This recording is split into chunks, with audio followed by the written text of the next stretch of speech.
Dhaka medical college হাসপাতাল এলাকায় ওষুধের দোকানগুলোতে অভিযান চালিয়ে 14 দোকান মালিককে 28 লাখ টাকা জরিমানা করেছে র্যাবের ভ্রাম্যমাণ আদালত। সেই সঙ্গে 2 জনকে 6 মাসের বিনাশ্রম কারাদণ্ডে এবং 2টি দোকান বন্ধ করে দেওয়া হচ্ছে। সোমবার বিকেলে শুরু হওয়া এই অভিযান চলে মাঝরাত পর্যন্ত। বিস্তারিত জানাচ্ছেন সম্রাট আনোয়ার। জীবন বাঁচানোর অপরিহার্য উপকরণের মান নিয়ন্ত্রণে ঢাকা মেডিকেল কলেজ হাসপাতালের আশপাশের ওষুধের দোকানে র্যাব ও ঔষধ প্রশাসন অধিদপ্তরের সম্মিলিত অভিযান। হাসপাতাল গেট সংলগ্ন দোকানগুলোতে একে একে চলে মেয়াদোত্তীর্ণ ও অননুমোদিত ওষুধের খোঁজ। বেশিরভাগ দোকানেই পাওয়া যায় মেয়াদোত্তীর্ণ অননুমোদিত ওষুধ, মেডিকেল সামগ্রী।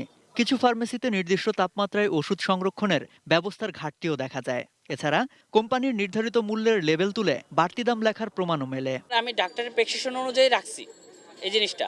আমি যদি দামি না রাখি তো রুগী তো এই শাহবাগিও খুঁজে পায় না, ওইও পায় না। পরে ডাক্তার নিজে এসে বলে যায় আপনি এটা রাখেন না কেন। আমাদের কিছু এক্সপায়ারি ডেটের মাল আছে যেগুলো সার্জিক্যাল আইটেম, এগুলো কোম্পানিকে আমরা ফেরত দেবো, এগুলো আমাদের কাছে পাওয়া গেছে। হ্যাঁ, এই আর এই যে আমাদের ফ্রিজে যে আইটেমগুলো আছে বলরেন suppository, diclofenac suppository, Napa suppository, এইগুলা শক্তর জন্য ফ্রিজিংয়ে রাখতে হয়।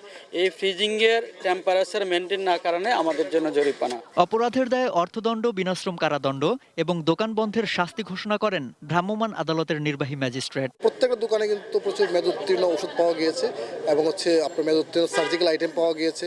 আর বেশ কিছু ওষুধ পাওয়া গিয়েছে যেগুলি আসলে বিক্রয় নিষিদ্ধ, যেগুলি কোনো ল্যাবে টেস্ট করা হয়নি এবং আমাদের ড্রাগ অ্যাডমিনিস্ট্রেশন থেকে কোনো ধরনের পারমিশন দেওয়া হয়নি। ওষুধের মেয়াদ শেষ হলে ক্ষতিকর এসব ওষুধ দোকানে রাখার ক্ষেত্রে যে নিয়ম আছে তা অনেক ব্যবসায়ী জানেন না কিংবা জানতে চান না।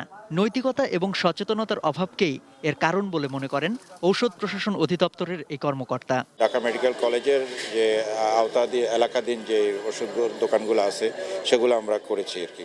তো এখানে আমরা মেয়াদ উত্তীর্ণ মেডিকেল ডিভাইস পেয়েছি, মেয়াদ উত্তীর্ণ ওষুধ পেয়েছি কিছু, আর ইন্ডিয়ান বা আনরেজিস্টার্ড অবৈধ ওষুধ সেগুলো পেয়েছি।